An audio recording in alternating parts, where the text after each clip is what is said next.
Hello everyone, सुबह के बज रहे हैं 5। कोहरा बहुत ही ज़्यादा घना है। तो स्टार्ट करते हैं अपनी जर्नी रिविजन से। सबसे पहले पिछले दिन मैंने क्या पढ़ा है, हम उसको एक बार रिकॉल कर लेते हैं और रिकॉल करने के बाद ही आगे मुझे कुछ पढ़ना है। तो अभी हम रेडी हो जाते हैं अपने एनसीसी के लिए, क्योंकि आज एनसीसी डे है। वहाँ पे भी मुझे अटेंडेंस देना है और क्योंकि वो मेरा बहुत ही ज़्यादा फेवरेट टाइम होता है, जहाँ पे मैं बहुत ही ज़्यादा प्रैक्टिकली समय को स्पेंड करता हूँ। तो ये मेरा कॉलेज और ये मेरा एनसीसी ग्राउंड, जहाँ पे ऑलरेडी टाइम से पहले बहुत सारे लोग आ चुके हैं और इसी ग्राउंड ने, इसी प्लेटफॉर्म ने मुझे अपनी इंटरनल पावर को पहचानने का एक मौका दिया। तो एनसीसी के लिए मैं बहुत ही ज़्यादा सेल्फ रिस्पेक्ट हूँ, क्योंकि यहाँ पे मैंने वो सीखा जो शायद मैं अपने घर या कहीं रूम में बैठ के नहीं सीख सकता।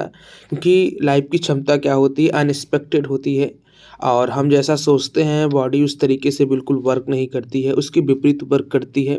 और हमारे सर कहा करते हैं कि बॉडी इज़ रोबोट। तो ये हमारे दोनों बड़े भाई हैं सीनियर, जिनका अभी हाल ही में सिलेक्शन इंडियन आर्मी में हुआ है। तो इन्होंने अग्निवीर का एग्ज़ाम क्वालीफाई कर लिया। तो एक छोटी सी मीटअप होती है और तब तक इनका नोटिफिकेशन आ जाता है एआरओ वाराणसी से। इनको रेजिमेंटल नंबर दिया प्राप्त होने के लिए इनको जाना पड़ेगा। तो ये बहुत ही ज़्यादा खुश होते हैं। उनकी खुशी को देखकर मुझे भी बहुत ही ज़्यादा खुशी होती है, क्योंकि हमें किसी के सक्सेस को देखकर अपने आप को प्रेरित करना चाहिए। अगर हम प्रेरित नहीं होते हैं तो एक तरीके से आप जीवन में कभी आगे उन्नति कर ही नहीं सकते। फिर हम निकल पड़ते हैं घर के लिए और घर से जाने से पहले अपने मित्र मंडली से एक बार मुलाकात होती है, जो कि मेरे गाँव के पुराने हैं। और यहाँ पे कुछ अलग ही मामला चल रहा होता है, क्योंकि मुझे समझ में नहीं आता है कि एक इंसान ड्रिंक करने के बाद आखिर वो किस ख़्यालों में डूब जाता है, अपने आप को क्या समझने लगता है। लेकिन मैं हमेशा अपने आप को पढ़ाई पे फ़ोकस रखने का ही प्रयास करता हूँ, क्योंकि और जैसे ही सुबह होती है तो फिर फटाक से अपना एक छोटा-सा कुक्कुट पालन है और उस व्यवसाय में से भी मैं जुड़ा रहा, क्योंकि वहाँ पे थोड़ा-सा हमें अपनी उस पृष्ठभूमि से जुड़ाव महसूस होता है और इसलिए हम जिस एरिया में रहते हैं वो एरिया काफ़ी ओपन है। तो वहाँ पे इस तरीके का व्यवसाय शुरू करना काफ़ी ज़्यादा मेरे लिए लाभदायक है। तो मैं अभी 9 इन्हीं के साथ कुछ टाइम स्पेंड कर रहा हूँ कि अब सुबह के बज चुके हैं 5, क्योंकि हैबिट हैबिट होती है, आप चाहे जहाँ भी रहे हो।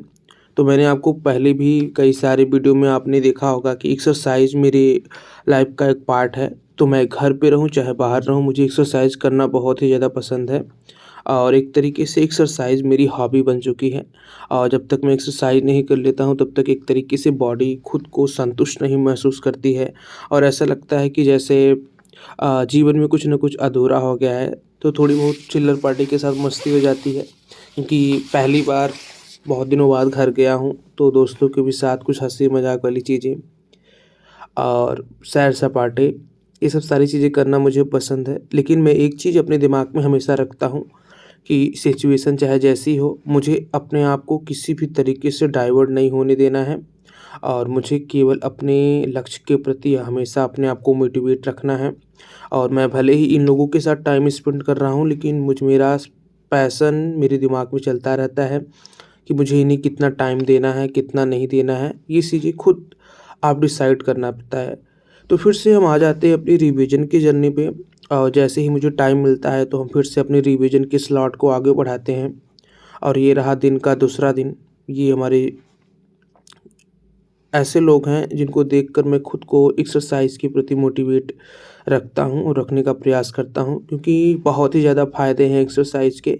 नाउ अब हम पहुँच चुके हैं जौनपुर। जौनपुर आते ही आज संडे है, संडे का माहौल आप देख सकते हैं टीडी ग्राउंड का कैसा होता है। तो यहाँ पे भाई एक तरीके से अ, कुछ न कुछ यूनिक होता ही रहता है और यहाँ भी सब कुछ देखने के बाद भी एक तरीके से अ, हमेशा से जर्नी मोटिवेटेड रहती है। तो शाम को हम पहुँच जाते हैं अपने दोस्त के रूम पे, क्योंकि आज मैं अकेला होता हूँ। तो एक छोटी-सी पार्टी इन्होंने रखी थी, तो मुझे भी इनवाइट किया था, तो हम उनके साथ भी थोड़ा-सा टाइम स्पेंड करते हैं। उसके बाद इधर एग्ज़ाम की तैयारी चल रही होती है और एग्ज़ाम की तैयारी के साथ-साथ सबसे बड़ा डिस्ट्रैक्शन हमारा फ़ोन होता है, जिससे हम बच ही नहीं सकते हैं।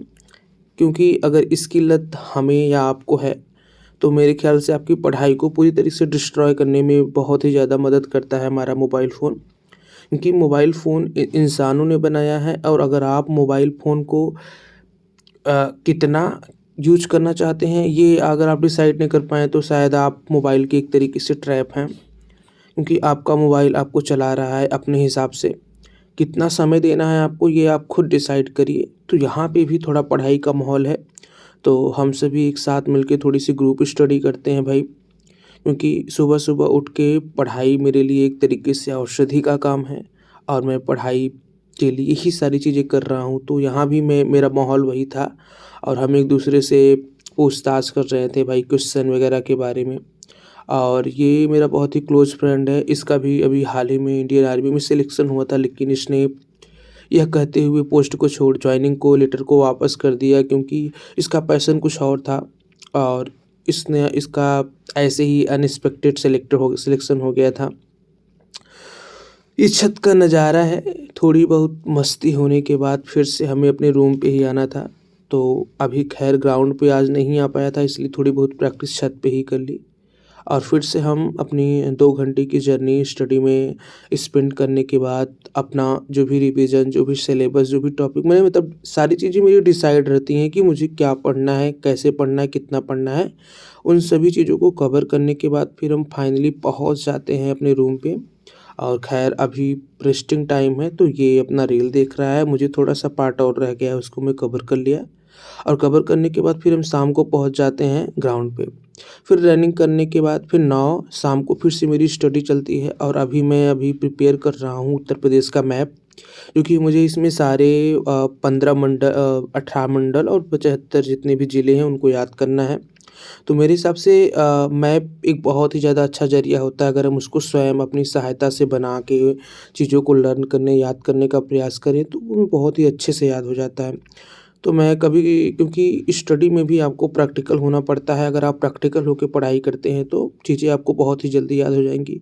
तो इसी के साथ मिलते हैं कल नेक्स्ट ब्लॉग में। Thank you.